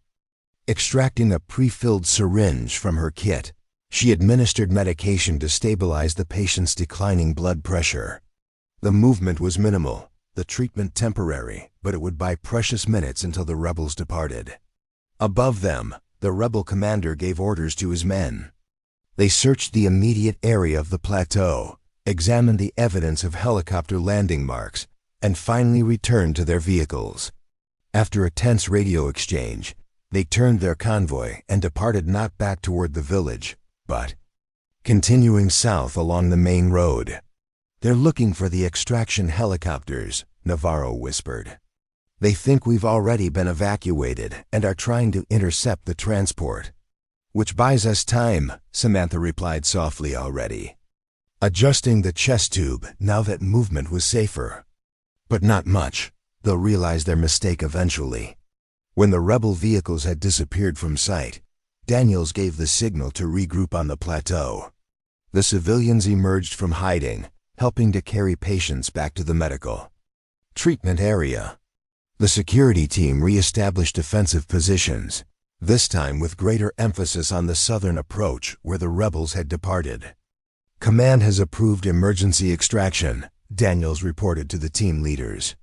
"2 Black Hawk helicopters are diverting from another operation. ETA 30 minutes. We'll need to load fast and prioritize ruthlessly. They can't take everyone." "In one trip, how many per helicopter?" Samantha asked, mentally calculating capacity against their numbers. 12 stretcher cases or 20 ambulatory passengers per aircraft. They'll drop off what they can carry at the forward operating base and return for the remainder. But the second trip is uncertain due to fuel limitations and daylight restrictions. The math was inescapable: 2 helicopters with a maximum capacity of 40 ambulatory passengers or 24 stretcher cases meant they could evacuate less than half their total number in the first extraction. With 42 children, 23 injured requiring assistance, and 34 aid workers prioritized by the mission parameters, they would need to make impossible choices. "We prioritize children, critical medical cases, and essential medical personnel on the first extraction," Samantha decided. The rest of us will maintain defensive positions until the second extraction arrives. Command wants the American aid workers out first, Daniels countered. Though his tone suggested he wasn't entirely comfortable with the order, mission parameters are clear on that point. Samantha met his gaze directly. Lieutenant, those mission parameters were established based on inaccurate intelligence about the situation on the ground. We have 42 orphaned children and patients who won't survive without continuous medical care. The aid workers are adults who can help. Defend this position if necessary. Daniels hesitated, visibly torn between explicit orders and the moral reality before him. Colonel Hargrove was specific. And he's not here, Samantha interrupted firmly. We are. Leadership isn't about following orders blindly. It's about making the right decisions when the situation demands it. She gestured to the people gathered. Around them, the injured civilians, the exhausted aid workers, the children huddled together for comfort. Look at them, Lieutenant. Really look. These aren't abstract mission parameters. They're people depending on us to make decisions that reflect our values as medical professionals and as human beings. The plateau fell silent as everyone awaited Daniel's decision. The security team, the medical staff, even the civilians seemed to recognize this as a pivotal moment, not just for their immediate survival, but for what it represented about who they were collectively. Daniels scanned the faces surrounding him, his expression gradually shifting from conflict to resolution. Prepare the children and critical patients for immediate evacuation, he ordered finally. Essential medical personnel will accompany them to ensure survival during transport. Captain Morris, identify which aid workers have medical or childcare skills that would be beneficial during evacuation. The relief among the team was palpable. Samantha nodded to Daniels with newfound respect. He had chosen principle over protocol, exactly as she had done years ago. Thank you, Lieutenant, she said quietly. Don't thank me yet, he replied grimly. When we get back, Hargrove will have both our commissions for this. If that's the price for doing the right thing, I paid it once already, Samantha reminded him. It's worth it. As the evacuation preparations accelerated, Samantha returned to her critical patients, identifying which would require her personal attention during transport and which could be managed by other medical personnel. The young man with the pneumothorax remained her greatest concern. His condition had stabilized temporarily, but he wouldn't survive without continued intervention. I'll stay with him during transport, she decided, adjusting his chest tube and checking his medication. Dr. Martinez, you'll take the abdominal trauma case. Dr. Navarro, the cardiac patient is stable enough to travel with basic monitoring. The distant sound of helicopter rotors reached them just as the final preparations were complete. 2 Black Hawk helicopters approached from the east, flying low and fast to minimize exposure to potential anti-aircraft weapons. Landing zone is hot, Daniels warned over the radio. Possible hostile forces returning from the south. Expedite extraction. The helicopters touched down in a swirl of dust and rotor wash, their crew chiefs jumping out to assist with loading. The evacuation proceeded with the controlled urgency of professionals operating under pressure. Children guided aboard in groups of 4, stretcher cases carefully loaded and secured, medical personnel positioned to monitor the most vulnerable patients. Samantha boarded with her critical patient, immediately connecting him to the helicopter's oxygen supply and securing his 4 lines. Around her, the aircraft filled with children and wounded, each face telling a story of trauma and resilience that transcended language and culture. As the helicopters reached capacity, Dr. Navarro approached the open door where Samantha was performing final checks on her patient. There's no more room, he shouted over the engine noise. We'll wait for the second extraction. Take care of them, Captain. Before she could respond, the crew chief signaled for immediate departure. The helicopter lifted off, banking sharply to the east as it gained altitude.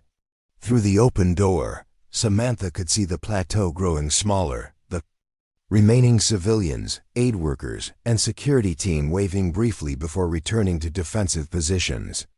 And in the distance, the dust cloud of returning rebel vehicles approached from the south. The second extraction would face direct contact with hostile forces. Those left behind, including Lieutenant Daniels, Captain Morris, and Dr. Navarro, would need to defend their position against superior numbers until the helicopters could return, if they could return at all. The Black Hawk helicopter banked hard to the east, its engine straining against the thin mountain air. The wound was severe through and through, gunshot to the upper right chest that had likely damaged the lung and possibly major vessels. Navarro's breathing was labored, his pulse rapid and thready, and his skin cold and clammy, classic signs of developing shock.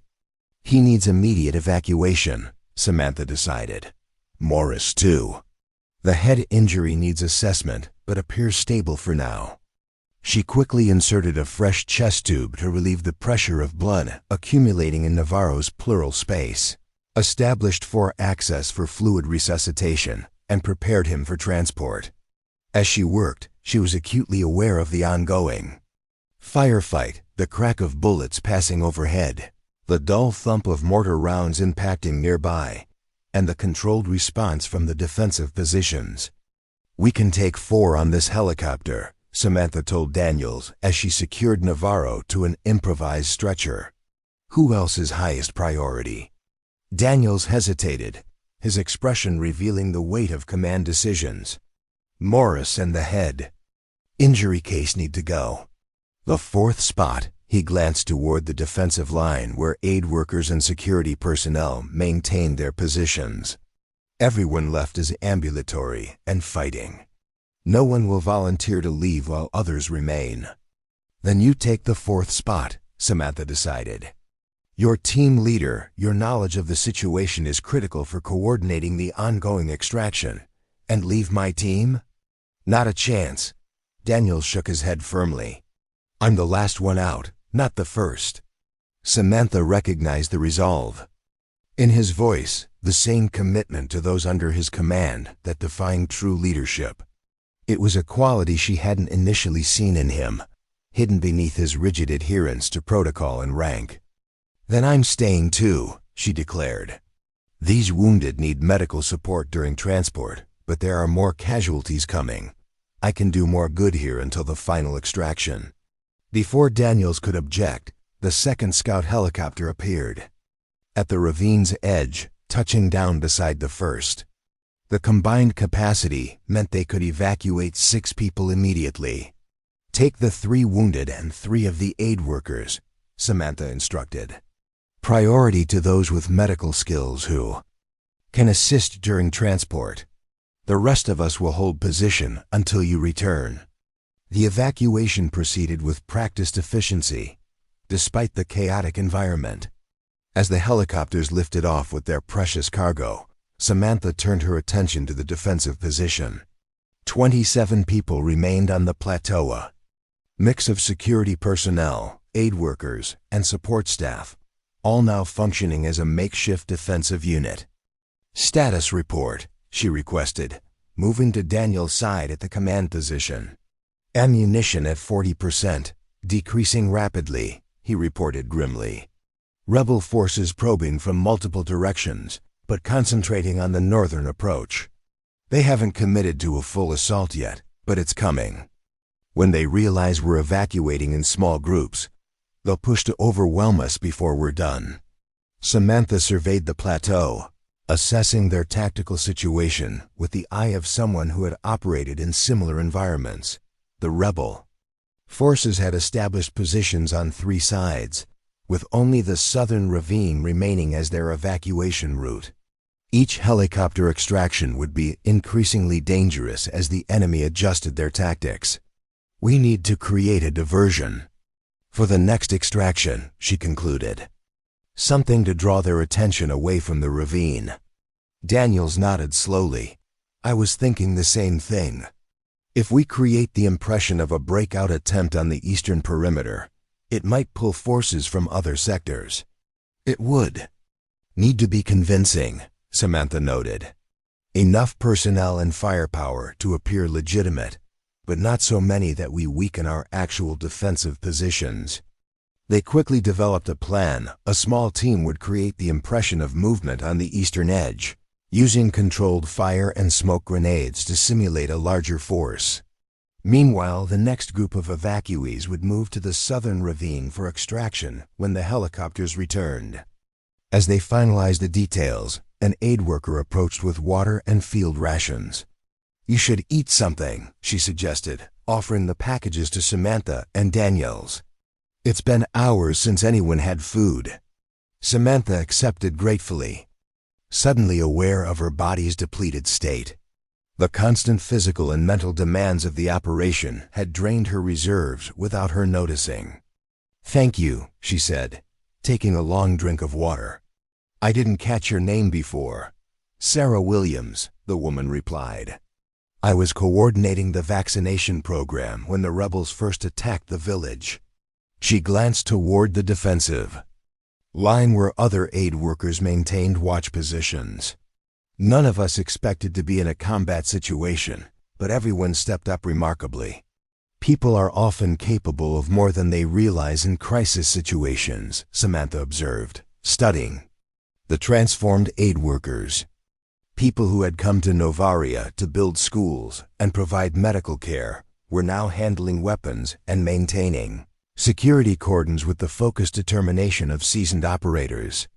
"It's not about training," Daniels added, surprising her with his insight. "It's about purpose. These people know exactly what they're fighting for, not some abstract mission objective, but the lives of those children and patients we evacuated first." Samantha nodded, recognizing the truth in his words. Purpose provides clarity. When you know why you're fighting, how becomes much simpler. Their conversation was interrupted by the radio crackling to life. "Sierra Actual, this is Falcon 1. Inbound to your position with estimated arrival 5 minutes. Capacity for 6 passengers. Over." "Falcon 1, Sierra Actual," Daniels responded. "Copy your approach. Be advised we'll be creating a diversion on the eastern perimeter to mask your arrival. Recommend approach via previously established route. 6 passengers will be ready for immediate extraction." "Copy all, Sierra Actual. Approaching from the south as instructed."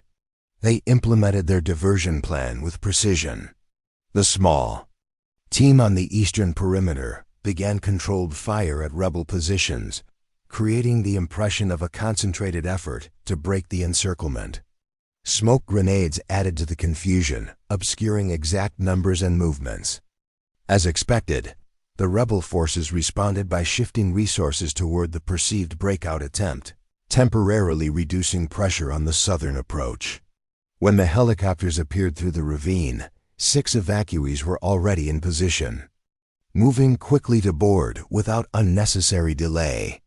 Samantha supervised the loading, ensuring the most vulnerable personnel were evacuated first. As the helicopters lifted off again, she felt a moment of hope. The plan was working. Their people were escaping in stages, and the defensive position continued to hold. But that hope was short-lived. As the helicopters disappeared from view, a new sound reached them, the distinctive thump of heavy machine guns being brought into position. The rebels had received reinforcements, including crew-served weapons that could pin down their defensive positions more effectively. "They're setting up for the final push," Daniels observed grimly. "They've figured out our evacuation plan and want to overrun us before the helicopters can return." Samantha calculated quickly. With 6 more evacuated, 21 personnel remained on the plateau.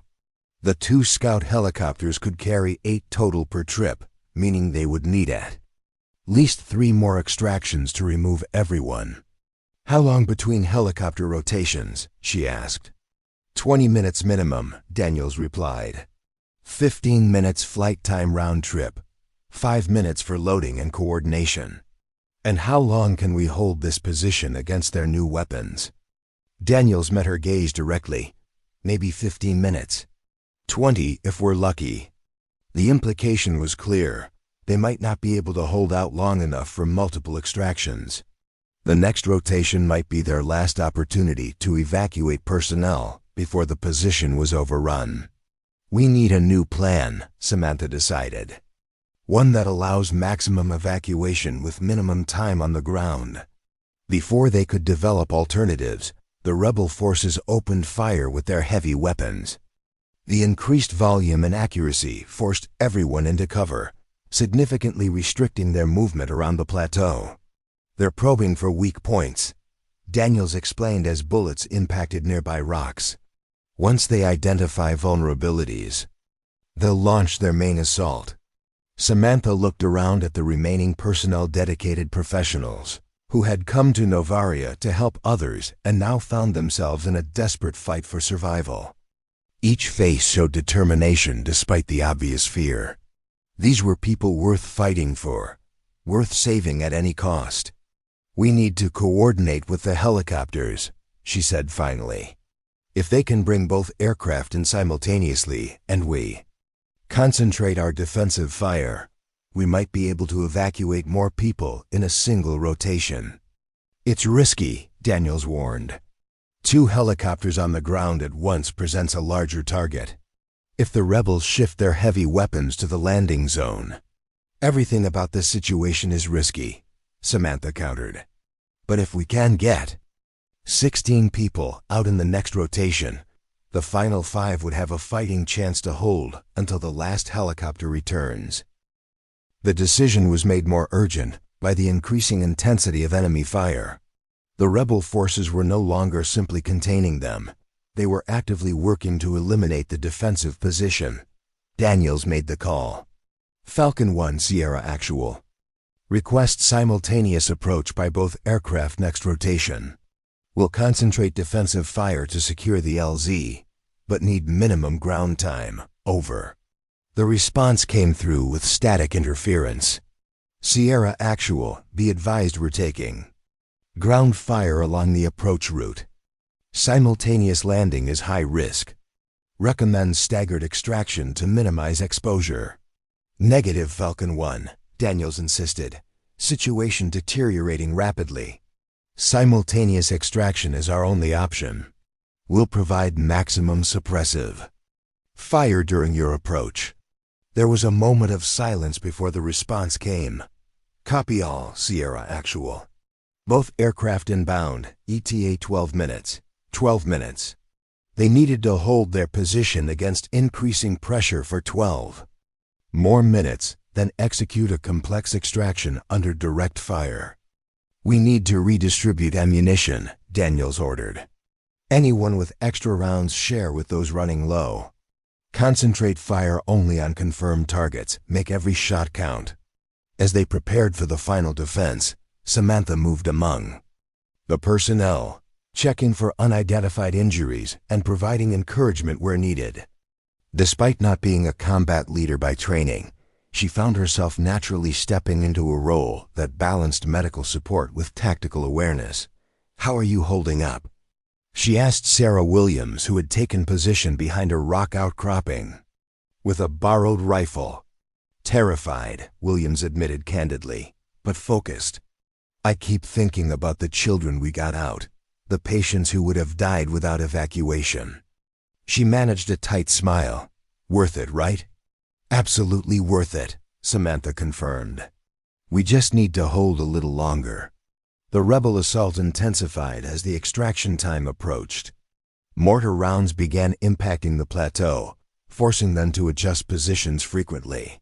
The heavy machine guns maintained suppressive fire that severely restricted their movement, particularly around the southern ravine where the helicopters would approach. With 5 minutes until scheduled arrival, Daniels gathered the remaining personnel for final instructions. "We'll move in 2 groups of 8 and 1 group of 5, he explained quickly. "First 2 groups board immediately when the helicopters land. Final group provides covering fire until loading is complete, then moves to the aircraft." He looked at each face in turn. "This will be a hot extraction under direct fire. Move fast, stay low, and help each other. No one gets left behind. Samantha nodded in agreement. I'll go with the final group to provide medical support if needed. The first two groups should include anyone with injuries or limited mobility. As they made final preparations, the radio crackled again. Sierra Actual, Falcon 1. Inbound your position, 3 minutes out, taking heavy fire along approach route. Will need maximum suppression upon arrival. Copy Falcon 1, Daniels. Responded, suppressive fire ready on your command. He turned to the defensive positions. On my signal, concentrate fire on the northern and eastern positions. Give the helicopters the cover they need. The final minutes stretched endlessly. As they waited, listening to the approaching sound of rotors mixing with the continued impacts of enemy fire. When the helicopters appeared at the ravine's edge, Daniels gave the signal, suppressive fire now. Every available weapon opened up simultaneously, focusing on the rebel positions that could target the landing zone. The coordinated barrage temporarily forced the enemy to seek cover, creating a brief window for the helicopters to touch down. Go, go, go, Daniels shouted to the first two groups. They moved with desperate speed, running crouched toward the waiting aircraft as bullets kicked up dust around them. Samantha and the final group maintained covering fire from their positions, shifting targets as needed to protect the evacuation. The loading proceeded faster than expected, with both helicopters nearly filled in under a minute. As the second-to-last person boarded, Daniels turned to the remaining defenders. Final group, move now. Samantha and 3 security team members began their movement toward the helicopters, continuing to fire as they retreated. They had nearly reached the aircraft when a mortar round impacted near the ravine edge, sending fragments slicing through the air. One of the security team members fell, clutching his leg where shrapnel had torn through muscle and bone. Without hesitation, Samantha changed direction, running to the wounded man while the others continued to the helicopter. I've got him. She called to Daniels, who had started back to assist. Complete the loading. She reached the wounded security officer, a young sergeant named Reynolds, and quickly assessed his injury. The shrapnel had severed his femoral artery, creating a life-threatening hemorrhage that would kill him in minutes without intervention. Working with practiced precision despite the bullets impacting nearby, Samantha applied a combat tourniquet above the wound, then hoisted Reynolds across her shoulders in a fireman's carry. The additional weight slowed her progress toward the helicopter, but she moved with determined purpose, refusing to leave anyone behind. Daniels provided covering fire from the helicopter door as Samantha approached with her wounded charge. The aircraft had already begun spooling up for immediate departure, their vulnerability increasing with each second on the ground. Come on, Captain, Daniels shouted over the engine noise. We need to go now. With a final surge of effort, Samantha reached the helicopter and passed Reynolds to the waiting hands inside. As she prepared to climb aboard herself, a burst of machine gun fire raked across the landing zone. Searing pain erupted in her side as a round found its mark, spinning her backward onto the ground. Daniels lunged from the helicopter, grabbing her arm and pulling her toward the door despite her wound. Blood soaked through her uniform, but Samantha forced herself forward, crawling into the aircraft as it began to lift off. Everyone's aboard. Daniels confirmed to the pilot. Go, go, go. The helicopter banked sharply away from the plateau, accelerating down the ravine as rebel fire pursued them. Inside, Samantha pressed a field dressing to her side, assessing her own injury with clinical detachment despite the pain. Through and through, she determined, examining the entry and exit wounds. No major organs hit. I'll be fine. You'll let me be the judge of that, Daniels replied, already applying a proper pressure dressing to her wound. That was either the bravest or most foolish thing I've ever seen, Captain. Sometimes they're the same thing, Samantha managed through gritted teeth. As the helicopter gained altitude and speed, She looked back toward the plateau one last time. The defensive position they had held so desperately was now overrun with rebel forces, searching in vain for prisoners or equipment.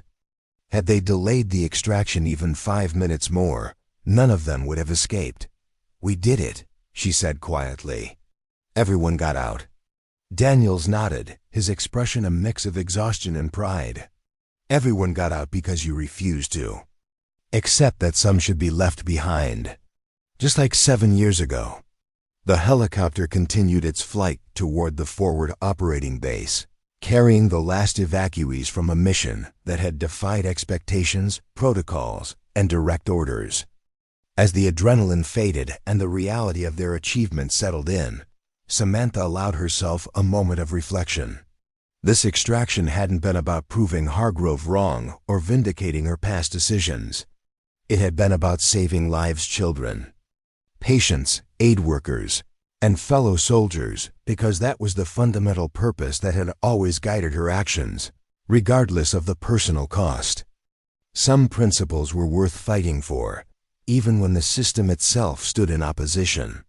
Some battles needed to be fought not for personal vindication, but because they represented essential truths about who we are and what we value as human beings.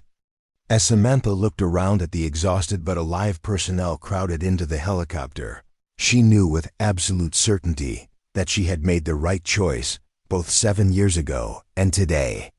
It was worth whatever consequences awaited her return. Up next, you've got 2 more standout stories right on your screen. If this one hit the mark, you won't want to pass these up. Just click and check them out. And don't forget to subscribe and turn on the notification bell so you don't miss any upload from us.